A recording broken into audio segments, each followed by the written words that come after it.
이야기는 서울에서 멀리 떨어진 작은 산촌 마을에서 시작된다. 이 마을은 한적하고 고요한 곳으로 도심에서 지친 사람들이 잠시 쉬어가기 위해 자주 찾는 곳이었다. 그 중에서도 특히 유명한 산장이 하나 있었다.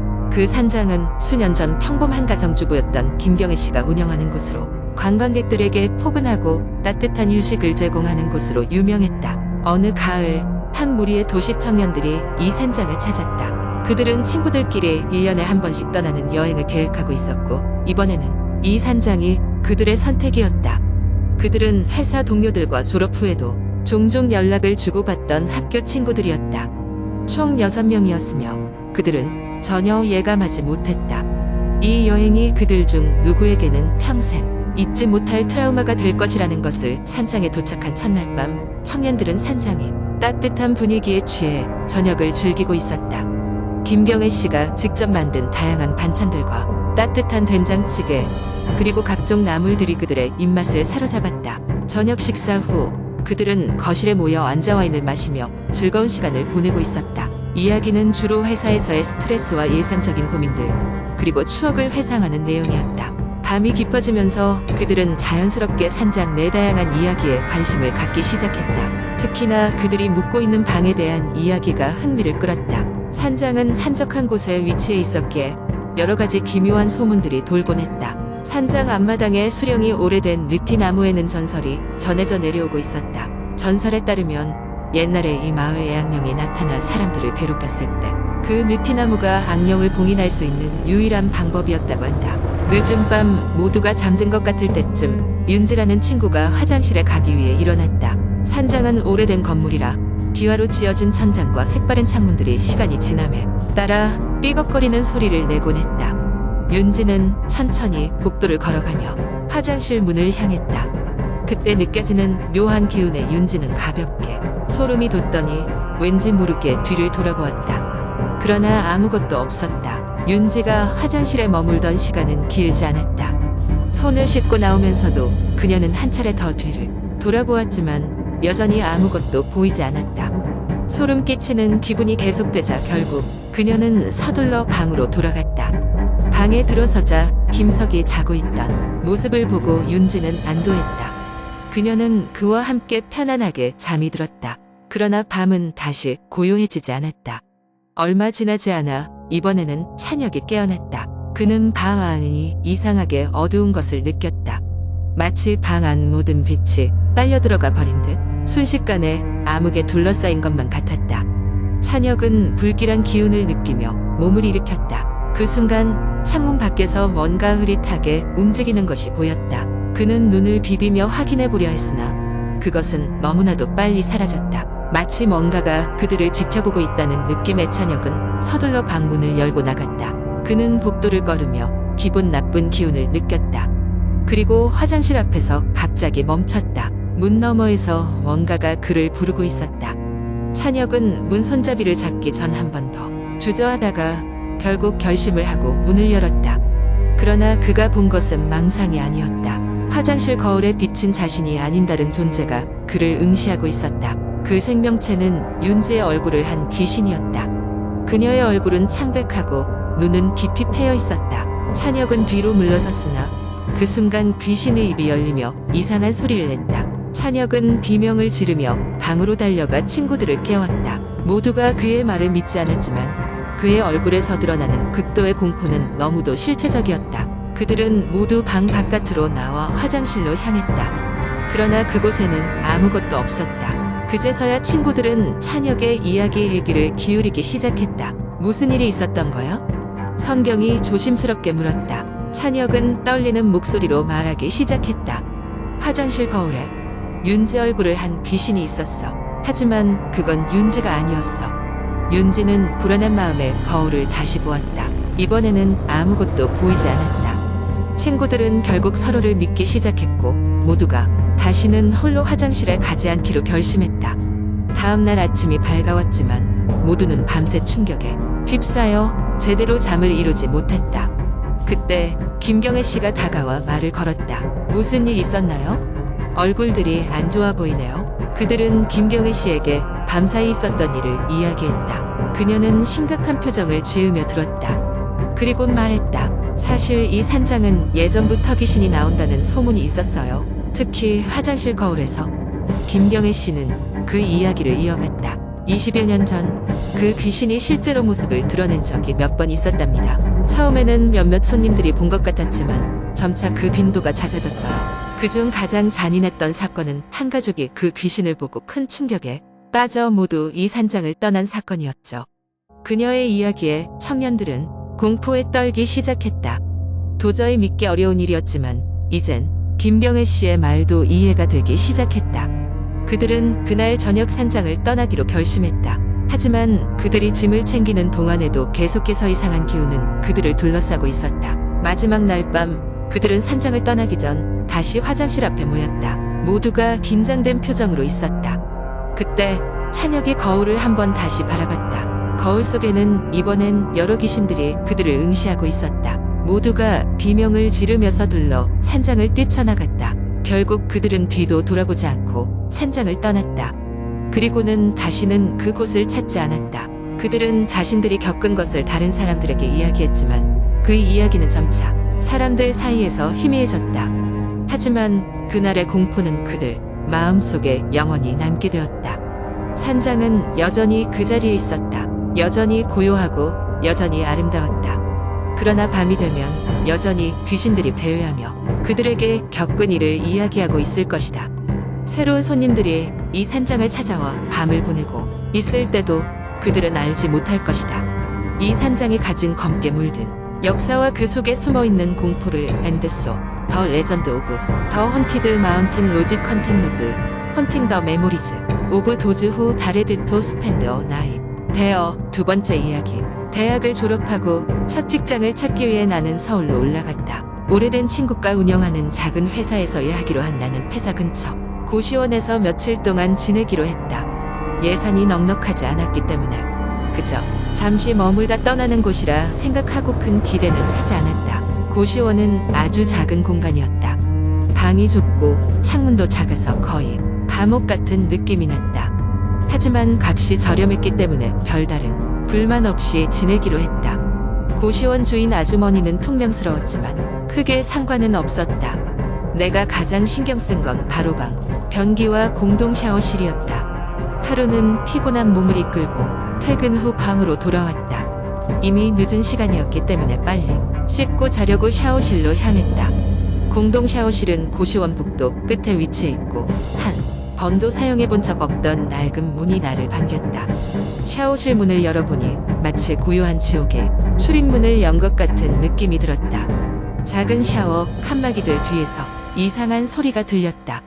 아무도 없는 줄 알았지만 누군가의 기척이 분명했다. 사람의 인기척을 따라가 보니 한 명이 샤워 끓는 물을 틀어놓고 있었다. 그러나 흘러넘치는 물소리와 달팽이의 외로움 같았던 고요 속에서 그 사람은 전혀 움직이지 않고 그냥 고개만 숙이고 있었다. 얼어붙은 듯한 분위기 속 누군가 샤워실에서 말을 꺼냈다. 그것이 나에게 말하고 있는 듯한 느낌이 들어 섬뜩했다. 그러나 나는 누구인지 확인할 엄두를 내지 못하고 황급히 나와버렸다. 그 다음 며칠 동안 나는 계속 샤워실에서 설명할 수 없는 기묘함을 느꼈다. 물이 틀어지고 문이 덜컹거리는 소리가 계속 들렸지만 사람을 볼 수는 없었다. 그러던 어느 날 나는 그 샤워실에 들어가기 전부터 찜찜한 기운을 느꼈다. 샤워실을 사용할 때마다 써야 할 수칙들이 벽에 붙어 있었다. 사용 후 물을 꺼주세요. 습관은 개인 소지품입니다. 사용자의 표현을 존중해주세요. 등. 그러나 그중 가장 무서웠던 것은 절대 씻는 도중에 반응하지 마세요라는 경고 메시지였다. 그날 밤도 나는 그 경고를 머리에서 지우려 애썼다. 샤워실에 들어갔을 때 또다시 누군가의 기척이 느껴졌다. 이번에는 두 명이었다. 낮고 음모스러운 목소리로 두 사람이 대화를 나누고 있었다. 나는 방향을 바꾸려 하였지만 이번에는 용기를 내어 그들에게 말을 걸었다. 안녕하세요? 한순간에 침묵이 없었더라면 기이할 정도였다. 대화는 끊겼고 고요가 갑작스레 밀려왔다. 조용히 다가서 보니 두 사람은 여전히 둘 다 고개를 숙이고 물결치는 물속에 서 있었다. 나는 더는 무엇을 해야 할지 몰라 뒤돌아 나왔다. 그리고 3일 후 그곳이 원에서 끔찍한 사건이 일어났다. 샤워실에서 발견된 두 시신, 한 명은 목이 꺾인 채, 다른 한 명은 물에 잠긴 채 말이다. 경찰이 도착하여 고시원 전체가 조사됐지만 아무런 단서조차 찾을 수 없었다. 주인 아주머니도 무덤덤하게 이런 일은 처음이라며 혀를 찼다. 고시원의 사람들은 곧 빠져나갔고 나 또한 끔찍한 경험을 뒤로한 채 떠나기로 했다. 하지만 내가 떠나는 순간까지도 그 샤워실 문은 꿈틀거리고 있었다. 과연 두 사람의 불행한 영혼이 남아 누군가를 기다리는 것일까? 나는 더 이상 알아보고 싶지 않았다. 그 후로 나는 작은 부적을 가지고 다니며 절대 낯선 샤워실에는 들어가지 않는다. 그리고 그 고시원은 지금도 기이한 소문 속에 살아있다. 누구도 그 샤워실의 진실을 알지 못하며 다시는 그곳을 찾고자 하지 않는다. 그저 사람들의 기억 속에 한 번쯤 들어봤을 기묘한 이야기로 남아있을 뿐이다. 세 번째 이야기. 서울 외곽에 위치한 낙원 아파트는 1990년대에 건설된 고층 아파트 단지로 이제는 낡고 퇴락해 관리가 어려운 상태였습니다. 아파트 입주민들은 이곳이 다른 곳보다 저렴하다는 이유로 살고 있지만 그건 모든 것을 다 설명하지 못했습니다. 낙원 아파트에는 오래된 전설과 그러한 전설들이 현실이 되는 공포 이야기가 연이어 발생했습니다. 박준희 낙원 아파트 12층으로 이사온 것은 그가 대학에 입학하게 되면서였습니다. 저렴한 월세와 직장 근처라는 이유로 선택한 것이었지만 이사 후 그는 아파트에 무언가 이상한 분위기가 감돌고 있음을 직감했습니다. 첫째 날 밤 침대에서 잠을 청하려던 박준희는 천장에서 뚝뚝 떨어지는 물방울 소리를 들었습니다. 별스럽지 않다고 생각하면서도 혹시 천장이 새는 것 아닌가 하는 걱정에 확인해 보았지만 천장은 멀쩡했습니다. 꿈인가 싶어 다시 잠들었지만 그날 밤에는 기이한 꿈을 꿨습니다. 아파트 복도를 어슬렁거리는 그림자, 피범벅이 된 한 소녀가 울부짖는 장면이 그의 머리에 깊이 새겨졌습니다. 다음날 학교에서 동기들과 친해진 그는 이사한 아파트에 대해서 얘기를 꺼냈습니다. 그러자 친구 김성민이 심각한 표정으로 말을 걸어왔습니다. 너 낙원 아파트에 살고 있어? 조심해. 거기 예전에 살던 사람들이 이상한 사고를 당했어. 낙원 아파트는 저주받은 곳이라 불리기도 해. 김성민의 말은 그의 마음을 무겁게 했습니다. 박준희는 인터넷을 뒤져 낙원 아파트와 관련된 오래된 기사를 찾아봤습니다. 낙원 아파트는 과거 한 소녀가 자살한 사건으로 유명했습니다. 그 소녀는 택시를 타고 귀가하던 중 행방불명되었고 몇 주 후 아파트 옥상에서 시신으로 발견되었습니다. 경찰 조사에서는 밝혀낼 수 없는 미스터리로 남았고 이후부터 아파트에서는 이상한 일들이 빈번하게 발생했습니다. 박준희는 그날 밤 침대에서 그 소녀의 모습을 다시 꿈속에서 목격했습니다. 이젠 단순한 공포가 아니었습니다. 그녀가 말하는 두루마리를 들고 있는 것처럼 보였습니다. 눈을 크게 뜰수록 그녀의 말이 또렷하게 들렸습니다. 이곳을 떠나라. 그렇지 않으면 너도 나처럼 될 것이다. 박준희는 두려움에 벌떡 일어났습니다. 그 꿈이 더 이상 꿈처럼 느껴지지 않았고 더 무언가가 있다는 강한 느낌이 들었습니다. 친구 김성민을 만나 다시 이야기를 나누자 김성민은 자신이 알고 있는 한 퇴마사를 소개해 주겠다고 했습니다. 그 퇴마사는 이미 여러 차례 낙원 아파트에 다녀왔고 그곳에 얽힌 사연을 잘 알고 있다고 했습니다. 몇 주 후 박준희와 김성민은 퇴마사와 함께 아파트의 옥상을 찾았습니다. 퇴마사는 강한 영적 기운을 느끼며 준비해온 의식을 시작했습니다. 하지만 그 의식 도중 갑자기 퇴마사의 얼굴이 창백해지며 말을 잇지 못했습니다. 이곳에는 당신이 생각하는 것보다 훨씬 더 강한 악령이 있어. 이 의식만으로는 부족해. 박준희는 더 큰 술책을 동원하지 않으면 자기를 포함한 모든 낙원 아파트 주민들이 위험에 처할 것이라는 퇴마사의 말을 들었습니다. 결국 퇴마사의 조언에 따라 주민 모두에게 사실을 알리고 이주 준비를 시작했습니다. 퇴마사는 추가 의식을 준비하는 동안 박준희와 주민들에게 지시사항을 전달했습니다. 아파트를 떠나기 전까지는 절대로 밤에 혼자 다니지 말고 모든 창문과 문을 잠그라고 했습니다. 그날 밤 박준희는 다시 꿈을 꿨습니다. 이번엔 소녀가 아니라 아파트 전체가 피로 물든 끔찍한 장면이었습니다. 박준희는 더 이상 낙원 아파트에서 살 수 없다는 것을 직감하며 속히 떠날 날만을 기다렸습니다. 퇴마사의 추가 의식이 이루어진 후부터는 더 이상 소녀의 모습이 나타나지 않았습니다. 하지만 퇴마사는 낙원 아파트가 완전히 정화된 것은 아니며 시간이 지나 악령이 다시 깨어날 가능성이 높다고 경고했습니다.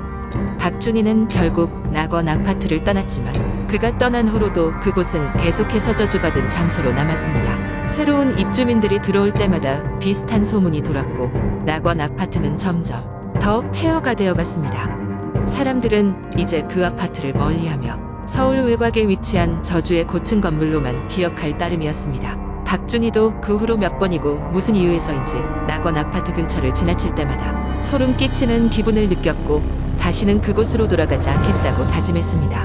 낙원 아파트는 그의 머릿속 깊이에 하나의 공포로 자리 잡았고 이는 그가 누구에게도 쉽게 말할 수 없는 비밀이 되었습니다. 낙원 아파트의 비밀은 여전히 풀리지 않았고 그곳에서 발생했던 사건들은 여전히 사람들의 입에 오르내리며 대한민국의 또 하나의 도시 전설로 남게 되었습니다.